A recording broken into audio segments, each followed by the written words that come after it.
যে কোনো বাবা মা তার সন্তানকে কি ত্যায্য পুত্র করতে পারে?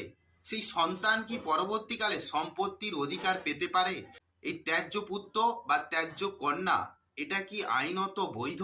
অনেক সময় আমরা কিন্তু শুনে থাকি সিনেমার একটা কমন ডায়লগের মতো, যে কোনো ছেলে মেয়ে তার বাবা মায়ের কথার অবাধ্য হলে বা বিভিন্ন কারণে এই ত্যায্য পুত্র কথাটা শুনে থাকবেন। বা অনেকে শুনে থাকবেন যে আদালত থেকে নোটিশ এসেছে যে স্ট্যাম্প পেপারের উপর ত্যায্য পুত্র বা ত্যায্য কন্যা ঘোষিত করা হয়েছে। তাহলে কি তারা সেই সম্পত্তির অধিকার পাবে না? এই যে ত্যায্য সন্তান, সে পুত্র হোক আর কন্যা হোক, এটা আইনে কোথাও কিন্তু বলা নাই যে ত্যায্য পুত্র বা ত্যায্য কন্যা ঘোষণা করলাম, ডিক্লিয়ার করলাম। সেই সন্তান পুরো দাবিদার আছে, তার হচ্ছে উত্তরাধিকারীর যে সম্পত্তি আছে সেই সম্পত্তিতে তার পুরো দাবিদার আছে। কারণ যে কোনো মুসলিম আইন বলুন বা হিন্দু আইন বলুন,